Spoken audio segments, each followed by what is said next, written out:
소망의 하나님, 저희들에게 소망을 주시는 것을 감사합니다. 이 시간도 하나님이 저희를 부르셔서 주시는 이 소망이 얼마나 크고 놀랍고 영광스러운지를 더 잘 이해하고 더 깊이 깨닫고, 그래서 우리의 삶이 더 풍요로워질 수 있도록 역사해 주시기를 원합니다. 예수님 이름으로 기도하옵나이다. 아멘. 오늘은 사도 바울이 에베소서 교회 성도들을 위해서 하나님의 부르심의 소망이 무엇인지를 깨닫게 해 달라고 기도하는 내용을 함께 생각해 보려고 합니다. 여러분은 현재 어떤 소망을 가지고 있습니까? 나는 소망이 있습니다. 나에게는 희망이 있습니다. 이렇게 살아가면 좋겠죠. 나에게는 희망이 없습니다. 이렇게 살아간다는 것은 참 비참할 것입니다. 그런데 이 땅을 살아가는 사람 치고 희망이 없는 사람은 사실은 없죠. 희망이 없을 때 사실은 사람들은 스스로 목숨을 끊습니다. 그러니까 현재 살아있는 모든 사람들은 무엇인가는 소망을 가지고 무엇인가는 희망을 가지고 살아가고 있습니다. 중요한 것은 어떤 희망을 가지고 살아가느냐 하는 게 좀 중요하겠죠. 어떤 소망을 가지고 살아가느냐, 우리가 가지고 있는 이 소망의 내용이 아주 중요합니다. 그래서 지금 사도 바울이 에베소 교회 성도들을 위해서 저들에게 소망이 더 충만히 그렇게 있어지기를, 또 깨닫게 되기를 기도할 때는 모든 기독교인들에게 있어서 다 필요한 이런 공통의 소망을 가리키는 겁니다. 오늘 이 자리에 앉아 있는 우리들만 하더라도 우리의 처지와 형편이 다 다르죠. 예를 들어서 결혼을 아직 하지 않은 분들은 소망이 결혼했으면 좋겠다, 소망을 가질 수 있겠지만, 이미 결혼한 성도들에게는, 또 어떤 사람들에게는 사실 결혼을 물리고 싶다, 뭐 이런 소망이 있을 수도 있을 것 같아요. 물리고 싶다 참. 또 이제 결혼하게 되면은 자녀를 가지게 되는 소망을 가지게 되겠지만, 자녀가 없을 때는 하나님 우리 가정에 자녀를 주십시오, 이렇게 소망을 가질 수 있겠지만, 자식이 속을 썩일 때 또 물리고 싶겠죠. 야, 이 자식이 없었으면 좋겠다고 하는 그런 소망이 생길 수도 있을 것 같아요. 사람마다 처한 형편이 다 다르죠. 돈이 없을 때는 돈 좀 많기를 소망할 수 있겠지만, 돈이 많아가지고 이게 가정의 분란의 씨앗이 될 때는 그 돈 많다는 것이 자기에게 그렇게 좋지 않다는 것을 알게 되기 때문에, 흔히 우리들이 생각하는 결혼이다, 또 자식을 갖는다, 부자됐으면 좋겠다는 이것들도 사람마다 다 다른 거예요. 지금 바울이 기도하고 있는 내용은 남자든지 여자든지, 어린이든지 청년이든지 노년이든지, 부자든지 가난한 자든지, 성도들이라면, 기독교인들이라면 우리 모두가 가져야 될, 그리고 가장 중요한 궁극적인 이런 소망에 대해서 기도하기로, 그렇게 지금 기도하고 있는 것이, 그게 뭘까요? 그를 지금 바울은 하나님의 부르심의 소망, 이렇게 말하는데, 이게 무슨 뜻인가 하니까, 하나님이 우리를 신자로 부르셔서 신자인 우리에게 주시는 소망을 가리키는 겁니다. 그러니까 지금 사도 바울이 에베소 교인들이 더 많이 깨닫고 더 많이 누리기를 바라는 것은 이 세상 사람들이 바라는 그런 소망이 아니고, 하나님이 신자로 부른 사람들, 그래서 그 신자들에게, 누구에게나 신자라면 하나님이 주시는 그런 소망에 대해서 더 많이 깨닫게 되기를, 더 많이 알게 되기를, 더 많이 누리게 되기를, 그렇게 기도하고 있는 것입니다. 하나님의 부르심의 소망이라는 것은 하나님이 우리를 불러서 우리에게 주시는 그런 소망의 내용을 가리킵니다. 이게 뭘까요?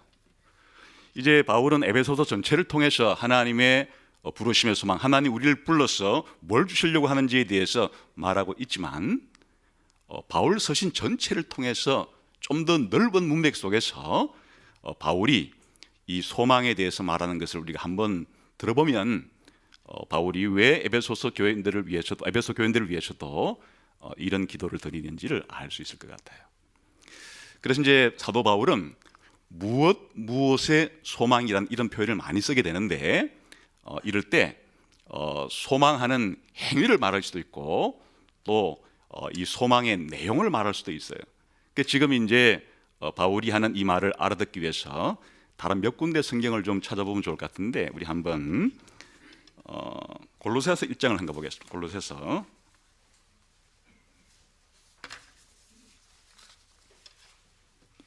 1장을 한번 가보겠습니다.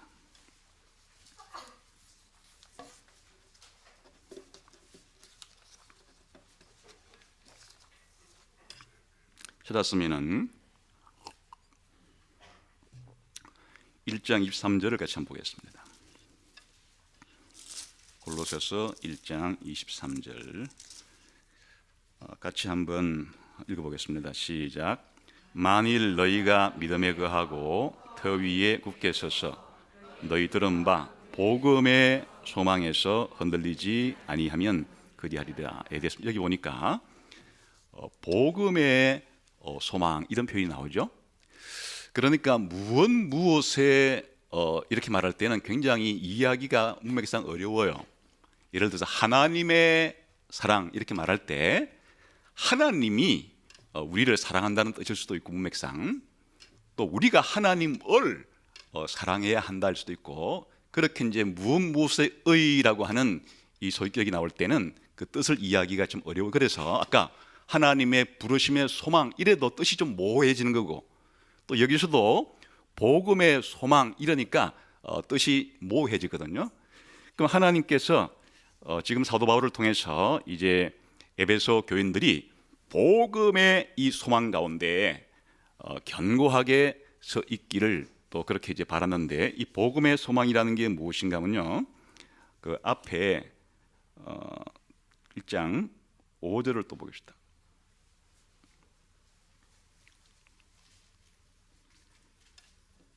시작. 너희를 위하여 하늘에 쌓아둔 소망으로 말미암음이니 곧 너희가 전에 복음 진리의 말씀을 들은 것이라.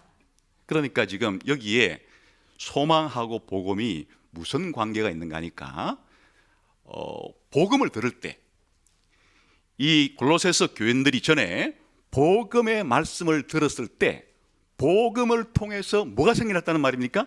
소망이 생겨났다는 말이에요. 그게 복음의 소망이라는 말이에요. 쉽게 말하면 복음이 주는 소망이에요. 복음은 소망을 줘요.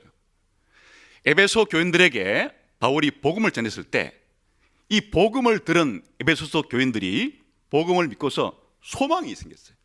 그게 복음의 소망이라는 거예요. 그런데 이 복음의 소망의 내용을 지금 5절에서는 뭐라고 말하는가 하니까 이 복음을 들음으로써 복음을 믿고 나니까 무슨 소망이 생겼어요? 하늘에 쌓아둔 소망이 생겨나게 되었다. 그런 말이에요. 다시 말하면 복음은 우리에게 무슨 소망을 주는가 하니까 하늘에 쌓여 있는 소망에 대해서 가르쳐 주는 거예요.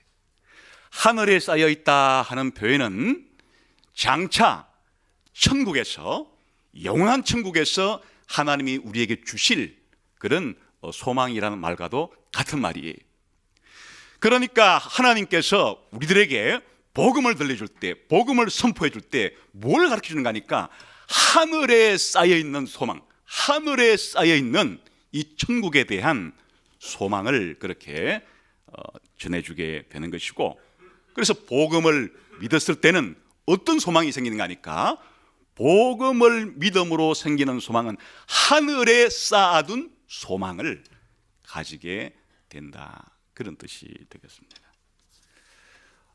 조금 있다가 우리가 또 27절로 한번 골로새서 조금 더 넘어가 봅시다.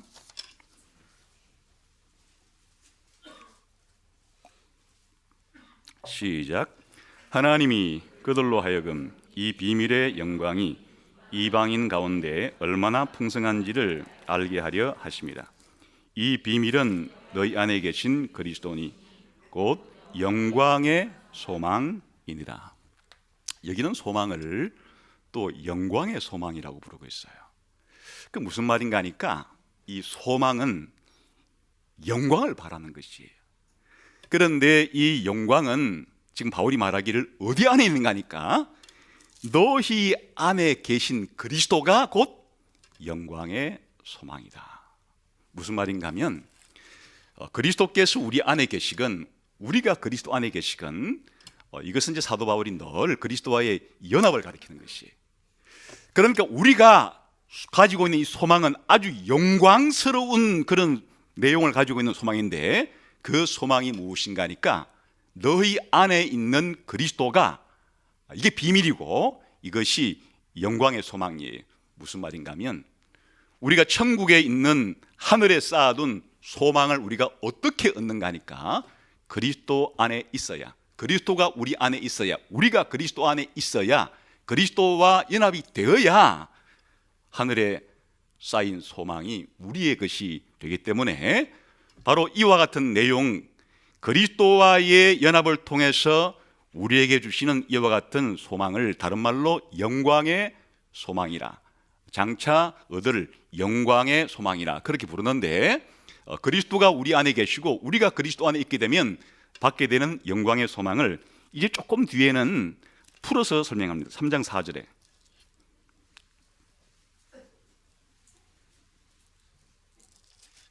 골로새서 계속 3장 4절을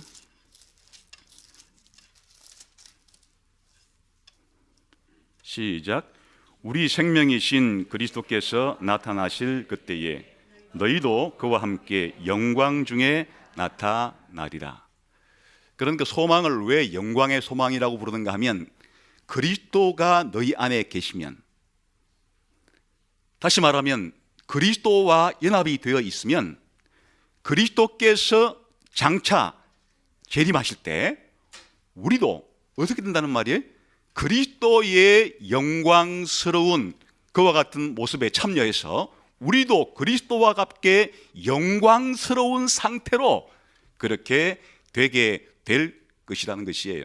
그래서 이 소망을 영광의 소망이라 이렇게 부를 때 이 지금 영광이라고 하는 이 말과 소망을 연결시킬 때 지금 시점이 어느 시점이에요? 그리스도 예수께서 다시 나타나실 때, 영광스럽게 나타나실 그때 누구도 이렇게 영광스럽게 된다는 얘기예요? 바로 신자들, 그리스도와 연합된 사람, 그리스도가 너희 안에 있는 사람들, 그리스도가 우리 안에 계신 그 사람들은 그리스도께서 재림할 때 그리스도만 영광 받으시는 것이 아니고 그리스도와 함께 연합되어 있기 때문에 그들도 영광스럽게 나타날 것을 가리킬 때는 소망을 어떻게 표현해야 더 아주 생동감 있게 표현할 수 있겠어요? 영광의 소망이라 이렇게 표현하는 것이. 그 영광의 소망이 지금은 어디 있다고요? 하늘에 있는데 장차 하나님께서 지금 하늘에 쌓여 있는 이 소망을 예수님 재림 때 우리에게 가져다 줄 것이니까 그런 특징을 강조하고 싶으면 하늘에 쌓아둔 소망이라 이렇게 부른다는 것이에요. 그러니까 이 소망의 내용이 무엇인지를 골로새서 교회를 통해서 조금 더 상세히 살펴보았고, 데살로니가 교회에 대해서 한번 또 어떻게 말하는지 한번 봅시다.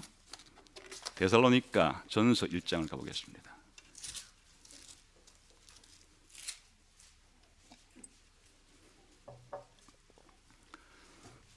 이게 아주 독특한 표현이 나옵니다. 데살로니가 전서 1장 한 3절을 봅시다. 시작. 너희의 믿음의 역사와 사랑의 수고와 우리 주 예수 그리스도에 대한 소망의 인내를 우리 하나님 아버지 앞에서 끊임없이 기억하시는. 여기 번역을 우리 주 예수 그리스도에 대한 소망이라고 했지만 그냥 원어에는 여기도 의예요. 우리 주 예수 그리스도의 소망의 인내. 이러니까 굉장히 이해하기 어렵죠. 그래 예수 그리스도의 소망이라는 말을 내용으로 이해했기 때문에 번역할 때 지금 우리 주 예수 그리스도에 대한 소망 이랬지만은 원래는 그냥 우리 주 예수 그리스도의 소망. 굉장히 이해하기 어렵죠. 우리 주 예수 그리스도의 소망 이렇게 말할 때는 내용 자체가 예수 그리스도가 우리의 소망의 내용이라는 것인데 그게 무슨 말인가? 예수님이 우리의 소망이라는 말이 무슨 말인가? 여기에서도 이 데살로니가 전서에서는 우리 주 예수 그리스도의 재림과 연결되어 있습니다. 1장 조금만 내려가 보면 왜 우리 주 예수 그리스도의 소망이라 부르는지를 설명이 되어 있습니다. 10절 시작. 또 죽은 자들 가운데서 달리 살리신 그의 아들이 하늘로부터 강림하실 것을 너희가 어떻게 기다리는지를 말하니 이는 장래의 노하심에서 우리를 건지시는 예수니라. 이 독특한 표현, 우리 주 예수 그리스도의 소망의 인내라고 말할 때 우리 주 예수 그리스도의 소망이라는 게 무슨 말인가? 지금 10절에서는 어떻게 설명하고 있어요? 어떤 예수예요? 그리스도 예수께서 강림하실 때, 재림하실 때 불신자들에게는 진노를 내리시지만은 신자들에게는 구원을 주시는 바로 그 예수 그리스도. 그러니까 예수 그리스도를 믿음으로 예수 그리스도에 대한 소망을 가진다는 말이 무슨 말인가 하니까 예수 그리스도께서 재림하실 때 불신자들에게는 진노하시지만 신자들에게는 구원을 주시는 그 예수 그리스도에 대한 소망을 가진다. 이렇게 표현할 때 우리 주 예수 그리스도의 소망이라고 이렇게 표현하는 거예요. 그게 우리에게 인내를 준단 말이에요. 이런 소망을 가질 때 우리의 삶 속에서 인내가 생긴다, 그런 말이죠. 우리 주 예수 그리스도에 대한 소망을 조금 더 풀어 설명하면 또 데살로니가 전서 2장 19절에 가봅시다.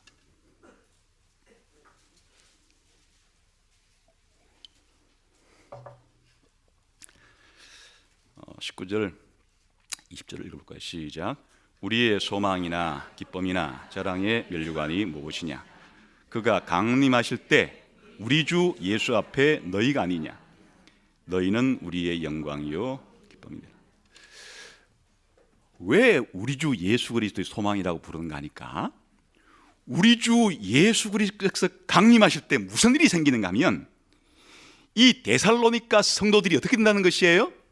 아주 영광스럽게 그리스도 앞에 서게 되는 것이란 말이죠.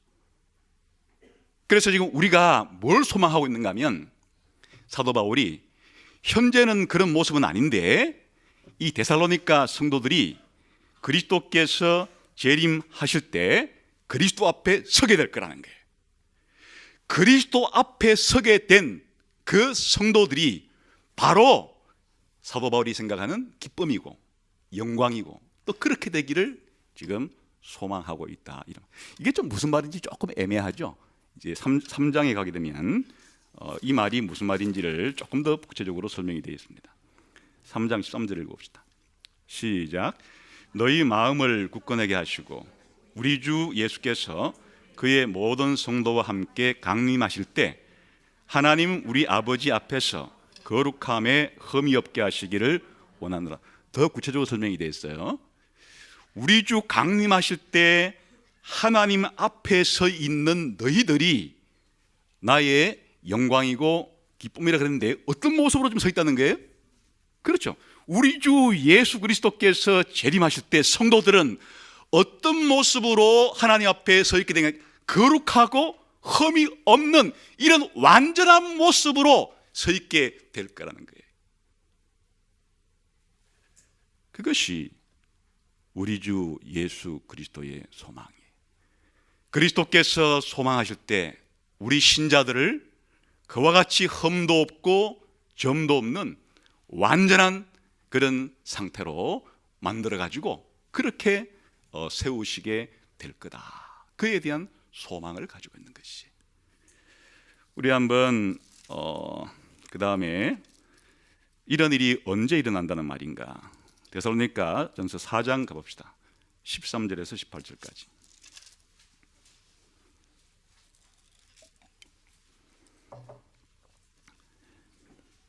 시작.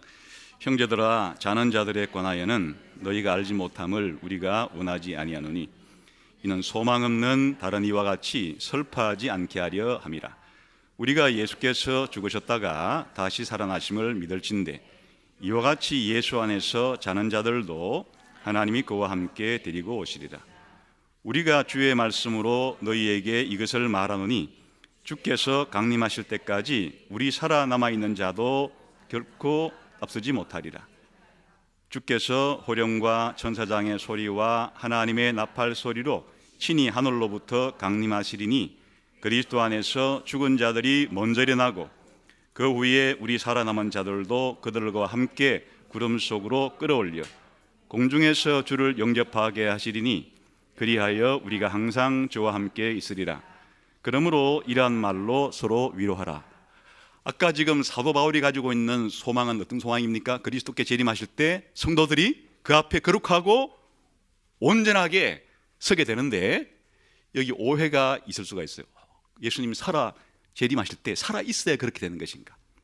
예수 믿다가 죽게 되면은 그런 소망을 가질 수 있는 것인가? 이렇게 그리스도 재림할 때에 대한 지식이 좀 부족한 사람들이 있어서 바울이 말하기를 그런 게 아니고, 신자들은 예수님이 재림할 때 살아 있어도 어떤 상태가 된다는 것입니까? 변화되어서 완전하게 될 것이지만, 예수 믿다가 재림을 기다리다가 죽은 사람들도 아무런 문제가 없는데 죽은 사람들이 사실은 살아있는 사람보다 먼저 일어나서 어떻게 된다는 거예요? 부활해가지고 그렇게 영광스러운 모습으로 그리스도 앞에 서게 될 것이기 때문에 예수 믿다가 죽은 사람들에 대해서 슬퍼하지 말라. 그들이나 예수님 재림할 때 살아있을 사람이나 모두가 다 예수님 재림할 때 산 자나 죽은 자나 모두가 다 죽은 자는 부활을 통해서 산 자는 변화됨을 통해서 거룩하고 흠이 없이 그렇게 서게 될 것이기 때문에 신자로서 살다가 먼저 죽은 사람들이 있다고 해서 슬퍼하지 말고, 물론 슬픔이 있겠지만은 그 슬픔을 지나치게 가지지 말고 서로 위로해줘라. 그들도 주님 오시는 그날에 다 거룩하고 온전하게 서게 될 것이기 때문에 너무 걱정하지 않아도 된다, 이렇게 말하는 거예요. 이게 다 우리 주 예수 그리스도의 소망이라는 그런 말 속에 포함된 말이에요. 마지막으로 5장 8절 9절 한번 봅시다.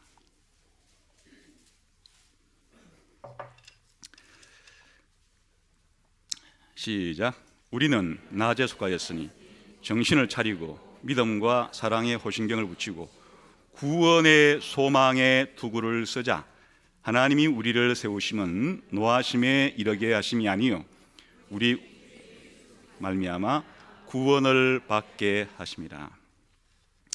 여기도 독특한 표현을 쓰죠. 구원의 소망의 투구를 쓰자. 우리 신자들이 무슨 전쟁할 때 무슨 전투모를 쓰자는 거예요? 구원의 소망의 투구를 쓰자. 구원의 소망이라는 표현이 나오죠. 구원의 소망이라는 게 뭔가, 지금 계속 무엇의 소망이라고 말할 때 그 앞에 있는 것은 다 소망에 뭘 가리키는 것입니까? 내용을 가리키는 것이에요. 구원에 대한 소망을 가지란 말이에요. 근데 그 구원이 무슨 구원인가 하니까 9절에 곧바로 설명이 됐죠. 어떻게 할 때? 예수님께서 재림하실 때 이 구원은 어떻게 일어나는 것이에요? 불신자들은 진노를 받지만은 신자들에게는 구원을 베풀어 주신다고. 아까 1장 10절에서 말했죠. 그래서 우리 주 예수 그리스도의 소망은 다른 말로 말하면 무슨 소망이에요? 구원의 소망이에요. 예수님께서 우리를 뭐 해주신다는 소망이란 말이에요? 구원해 주신다는 소망인데, 예수님이 우리를 구원해 준다고 하는 말에 지금 아주 결정적인 말이 뭔가니까, 예수님이 재림할 때 불신자들은 진노 안에 들어가겠지만은 신자들은 구원을 받게 될 거라고 하는 그 소망을 가리켜서 구원의 소망이라 부르기도 하고, 우리 주 예수 그리스도의 소망이라 부르기도 하고, 아까 골로새서에서는 무슨 소망이라 했어요? 하늘에 쌓아둔 소망이라 부르기도 하고, 또 무슨 복음이라고? 영광의 소망이라 부르기도 하고. 시간이 없어서 다른 몇 군데는 그냥 제가 내용만 소개해 드리겠습니다. 갈라디아서 5장 5절에 보게 되면 의의 소망이라는 말이 나오고, 또 디도서 1장 2절 3절 보게 되면 영생의 소망이라는 말이 나와요. 다 같은 말이에요. 영생의 소망, 무슨 말인지 알겠죠? 장차 영생을 얻게 될 거라고. 하나님 우리에게 약속을 뭐 했습니까? 영생을 줄 거라 했기 때문에 우리가 영생을 얻게 될 거라는 소망을 가리킬 때는 영생의 소망이라고 불러요. 또 의의 소망이라는 게 무엇인가 하니까, 바로 예수님이 다시 재림하셔서 최후의 심판 때 우리 신자들에게 의롭다 하시는, 예수님께서 우리를 완전하게 종말에 의롭게 하시는 그 일을 가리켜서 의의 소망이라고 부르는 것이. 다시 말하면 의의 소망이 없을 때 영원한 진노를 받게 되는 것이, 바로 이 의의 소망이라는 것도 종말에 되는 것을 가리키는 것이. 이것이 지금 사도 바울이 소망이라는 말을 쓸 때마다 무엇의 소망 이렇게 쓰는데, 지금 여러 가지 표현이 돼 있었습니다. 어떻게 돼 있었죠? 기억을 더듬어 보세요. 영생의 소망, 영광의 소망, 하늘에 쌓아둔 소망, 의의 소망, 우리 주 예수 그리스도의 소망 등등, 이렇게 부를 때 전부 다 시점이 어느 시점이에요? 단순한 내일, 1년 뒤, 10년 뒤 이런 시점이 아니고, 신자들이 가지고 있는 이 여러 종류로 표현된 이 소망의 공통적인 다 한 내용을 다양한 방식으로 표현하고 있는 것인데, 다 언제 일어날 내용을 가리키는 거예요? 예수님 재림할 때 신자들에게 주실 그 영구불변한 영원한 구원을 가리켜서 이렇게 소망이라는 말로 표현하고 있는 것입니다. 그러면 우리가 좀 더 다시 에베소서로 돌아와서, 에베소서를 통해서 바울은 그러면 이 부르심의 소망을 구체적으로 말은 지금 안 해놨는데, 여기 하나님의 부르심의 소망이라고 할 때는 지금 이런 소망을 주시는 원천이 뭐라는 얘기입니까? 하나님이 우리를 불러가지고 하나님의 부르심을 통해서 우리에게 이런 소망을 줬다는 거예요. 그러니까 이 소망은 이 단어 속에 담겨 있지 않고 문맥 속에 담겨 있는 거예요. 그래서 어디에 담겨 있는가 하니까 1장 3절부터 14절까지 거기에 이 부르심의 소망이 무엇인지가 담겨 있어요. 한번 봅시다. 1장 14절 시작. 이는 우리의 기업의 보정이 되사. 여기 보시게 되면 성령님을 하나님께서 장차 우리에게 주실 기업의 선불금으로 줬다는 얘기예요.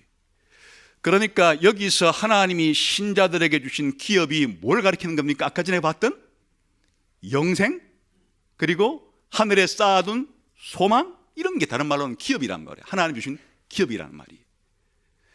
그러니까 이 문맥상 하나님의 부르심의 소망이 무엇인가 하니까, 하나님이 예수 믿는 사람들에게 성령님을 보내어 줘가지고 장차 하나님이 주실 기업에 보증금으로 주신다는데, 그러니까 그 말의 의미는 장차 성도들이 뭘 받는다는 얘기예요. 하나님이 주실 기업을 받게 될 거라고 하는 게 부르심의 소망이에요. 이 기업을 다른 말로는 뭐라고 표현한다고요? 우리가 흔히 쓰는 말로 천국이라 부르고 영생이라 부르고, 이런 말로 다른 말로 부르는 것이. 1장 그 앞에 4절을 보겠습니다. 시작. 곧 창세전에 그리스도 안에서 우리를 택하사 우리로 사랑 안에서 그 앞에 거룩하고 흠이 없게 하실 걸 한다. 하나님께서 예수 믿는 신자들을 창세전부터 하나님의 사람으로 선택하신 목적 자체가 어떤 사람으로 만드시려는 거예요? 거룩하고 흠이 없는 사람으로 만들려고 하나님께서 계획하셨다는, 이게 부르심의 소망. 다시 말하면 여러분이 지금 신자들이신데 어떤 처지와 형편이 서로 다르다 할지라도 우리 신자들은 개인적인 차원에서 전부 다 이 소망을 가지고 있어요. 그 소망이 무엇인가 말하면 어떻게 좀 공간적으로 말하면 우리가 어디 들어가는 것이에요? 영원한 천국에 들어가는 것이고, 또 천국에 쌓여 있는 그 모든 복을 받는 것인데, 더 적극적으로 표현하면 우리 자신이 어떻게 된다는 말이에요? 완성된다는 말이에요. 단순히 지금 저와 여러분들이 현재 있는 이런 연약한 모습을 가지고 영원한 천국에 들어가서 오래 사는 게 아니란 말이에요. 쉽게 말하면 이 땅에 사는 것도 그냥 더 이상 걸을 수 없이 아주 힘든 상태에서 이 땅에서 오래 산다는 것 자체는 사는 게 복이 아니라 사는 게 오히려 어려움을 줄 수도 있잖아요. 이 땅에서 건강하게 튼튼한 모습으로 오래 살아야 되는 거 아니겠어요? 마찬가지로 우리가 천국에 들어간다는 것은 단순히 천국에 쌓이는 것들을 받아서 좋은 게 아니라 우리의 상태 자체가 완전하게 바뀐다는 거예요. 어떻게 바뀐다는 거예요? 더 이상 죄와 악에 물들어서 이렇게 비참한 상태에 지내지 않는 거룩하고 흠이 없는 완전한 이런 상태로 하나님이 우리를 만드신다는 거예요. 그러니까 우리가 가지고 있는 소망은, 현재의 우리의 모습은 늘 신음하고 고통하고 조그마한 어려움만 생겨도 좌절하고 낙심할 수밖에, 이런 상태잖아요 지금 현재. 그런데 우리들이 가지고 있는 소망이 무엇인가 하면 장차 천국에 들어간다는 소망인데, 그 천국에 들어간다는 말이 의미하는 바가 무엇인가 하니까 하나님이 우리를 완성시킨다. 하나님이 인간을 만드실 때 가지고 있던 놀라운 영광스러운 그 계획이 우리 안에 이루어질 것이기 때문에 거룩하고 흠이 없는 영광스러운 상태로 우리가 변화되게 될 것이다. 누구에게나, 기독교인들에게는 그와 같은 일들이 다 일어나는 것이. 그러니까 여러분들이 지금 어떤 처지에 있든지 간에 이 소망은 동일하게 가질 수가 있는 것이, 하나님이 나에게 천국의 기업을 주시려고 한다, 장차 하나님이 나를 거룩하고 흠이 없는 완전한 존재로 만드시려고 하신다 라고 하는 것이 우리 성도들이 가지는 그런 개인적인 소망이, 하나님의 부르심의 소망 안에 담겨 있는 것입니다. 그런데 성경은 하나님께서 우리를 부르실 때 우리를 개인적으로 부르시지 않아요. 우리를 교회 공동체의 한 일원으로 우리를 부르시기 때문에 하나님의 부르심의 소망은 나 혼자 된다는 말이 아니고, 누가 이렇게 된다는 말이에요?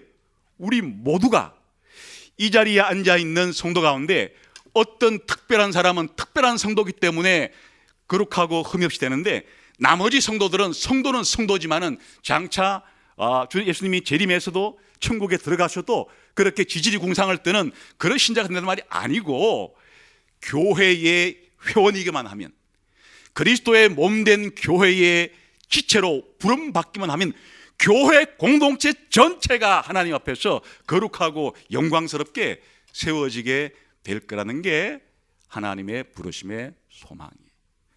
우리 한번 5장을 가볼까요? 에베소서 5장 26, 27절을 봅시다. 시작. 이는 곧 물로 씻어 말씀으로 깨끗하게 하사 거룩하게 하시고 자기 앞에 영광스러운 교회로 세우사 티나 주름 잡힌 것이나 이런 것들이 없이 거룩하고 흠이 없게 하려 하심이라. 예수님께서 이 땅에 오신 목적이 뭔가, 자신이 십자가에서 피를 흘려 우리를 구속해 주신 목적이 뭔가, 누구를 완성시키려고 하는 것이에요? 교회를 완성시키려고 하시는데, 어떤 모습으로? 거룩하고 흠이 없고 티가 없고 점이 없는 그런 영광스러운 교회로. 이 교회 가운데는 창세전에 아버지께서 아들에게 주신 자 가운데 한 사람도 빠짐이 없이 마지막 날에 전부 일어나게 돼가지고 이 영광스러운 교회를 구성하게 될 것이에요. 다시 말하면 우리가 지금은 한 교회라는 이름을 가지고 함께 모여서 있지만 서로의 상태가 지금 보면 다르죠. 사회적인 신분도 다르고 또 교회 안에서의 영적인 여러 가지의 지금 상태도 다르고 다 다르지만은 공통 분모가 있는데, 그 공통 분모는 뭔가 하니까 예수 믿는 나 혼자만 개개인으로 완성한다는 게 아니고 그리스도 예수의 몸된 교회의 일원이 되기만 하면 그리스도 예수께서 그 교회를 완성시키시는데 어떻게 완성시키는가 하니까 영광스러운 교회로 그렇게 이 교회를 완성시키실 날이 오게 된다. 물론 이 날도 주님이 다시 오시는 그날일 것이에요. 하나님의 부르심의 소망, 하나님이 우리를 불러서 신자로 불러서 교회를 불러서 무슨 소망을 주셨는가? 바로 그리스도 예수께서 우리 교회를 영광스러운 교회로 자기 앞에 세우실 것이라고 하는, 교회가 앞으로 완성되었을 때 얼마나 영광스러운 모습으로 그렇게 마지막이 될 것이라고 하는 것을 우리들에게 소망을 주신 것이에요. 그런데 하나님의 부르심의 소망은 이 정도 차원에서 그치지 않아요. 온 세상 만물을 다 포함하는 것이. 1장 10절을 봅시다.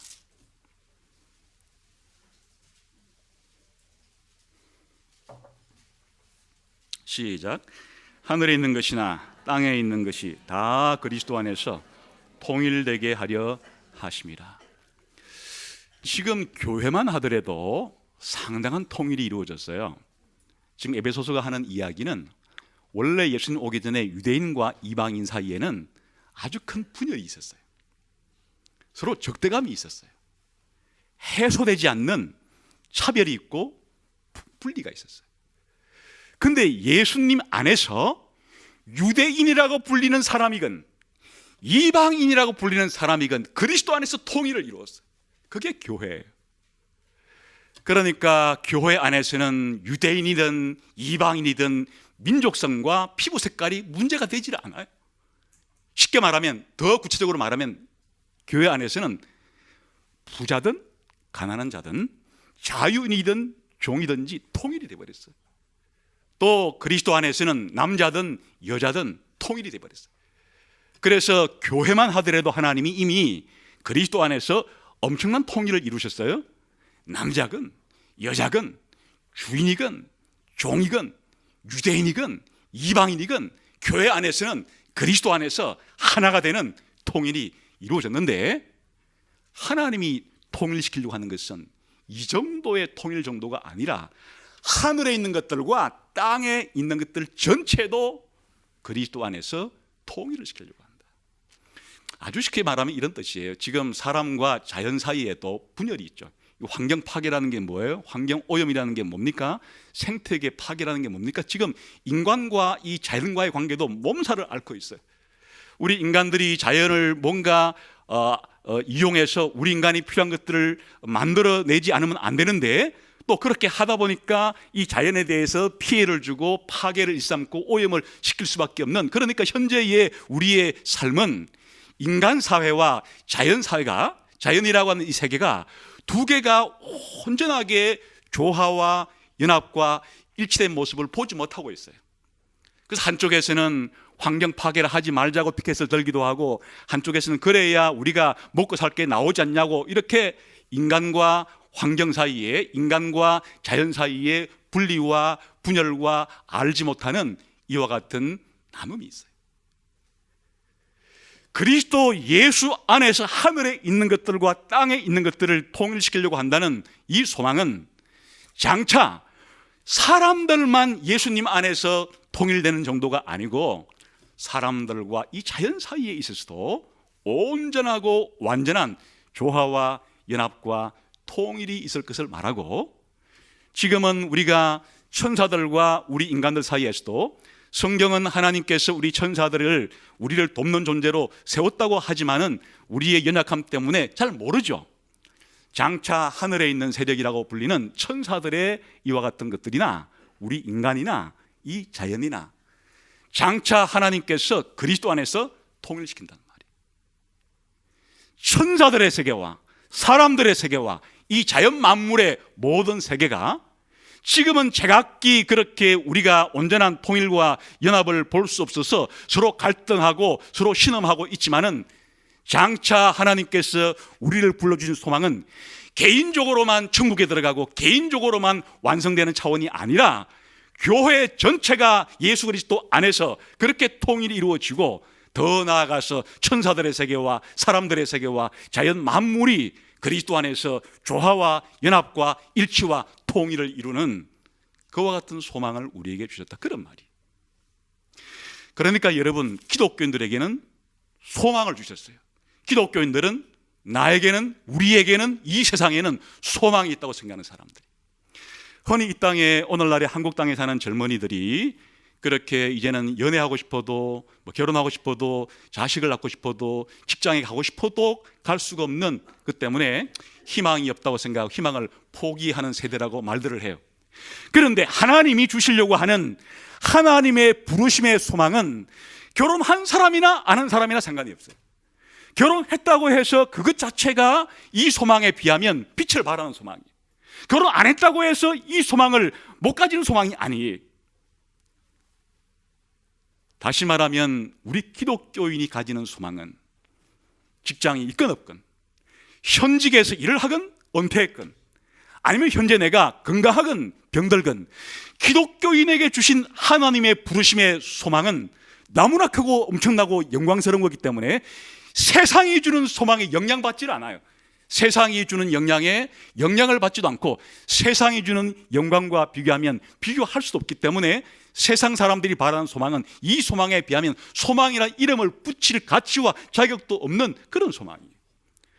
그러니까 우리 이 자리에 앉아있는 사람들은 상태가 다 다르죠. 남녀가 다르고 노소가 다르고 또 현재 세상에서 하고 있는 직업이 다 다르지만은 이 자리에 있는 우리 모두에게 하나님은 우리를 신자로 불러서 주시는 이 소망은 우리 모두가 더 잘할 수 있도록, 더 깊이 할 수 있도록, 더 열렬하게 이 소망을 가질 수 있게 되기를 기도하는 것은 우리 모두의 기도 제목이에요. 그래서 우리가 가족 모임을 할 때 기도 제목을 내다 보면은 서로 기도 제목들이 다 다르잖아요. 그 형편이 다 다르니까 그건 다 정상적인 일이에요. 형편이 다 다르지만. 그런데 우리 가족원들이 모여서 함께 기도할 때 함께 누구나 기도해야 되는, 그리고 가장 중요한 기도의 제목은 하나님의 부르심의 소망을 더 잘 알게 해달라고 하는 이 기도는 우리 모두가 서로를 위해서 기도해주고 자기 자신을 위해서도 기도해야 될 소망. 신자에게는 희망이 있습니다.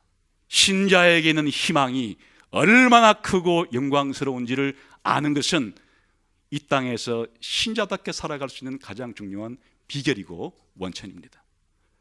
성도 여러분, 여러분의 형편과 처지가 어떠하든지 여러분에게는 희망이 있습니다. 이 희망은 세상 사람들이 준 것도 아니고 또 빼앗아 갈 수도 없는 하나님이 여러분을 신자로 부르셔서 주시는 희망입니다. 이 희망이 여러분 가운데 충만하게 되면 어떤 처지와 형편이 있든지 간에 신자로서 그렇게 부르심의 소망에 합당한 생활을 할 수가 있게 될 것입니다. 이 하나님의 부르심의 소망이 여러분 가운데 더 크게 차고 넘치게 되기를 주님의 이름으로 축원합니다. 기도하겠습니다.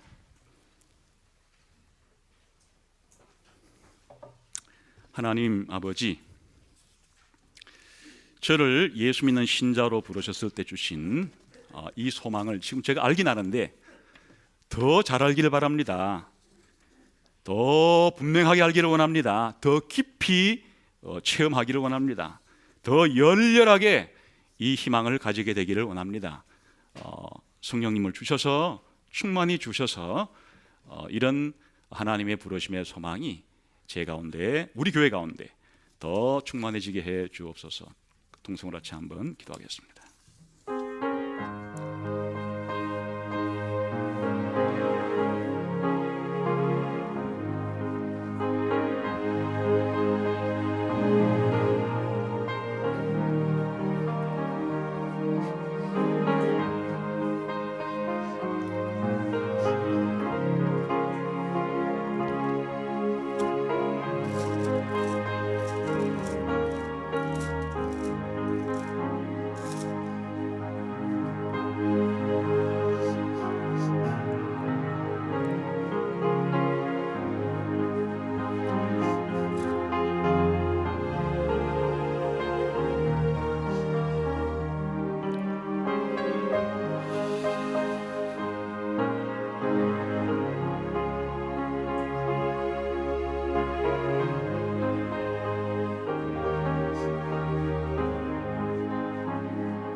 하나님 아버지, 하나님께서 저희 모두에게 주신 이 소망이 빛바래지 않고 날이면 날마다 우리의 마음과 삶 속에서 갈고 닦여서 우리 모두가 이 희망찬 사람, 희망을 가지고 살아가는 사람, 희망 때문에 이 세상에 있는 모든 어려움을 이겨낼 수 있는 사람들로 만들어 주시기를 원합니다.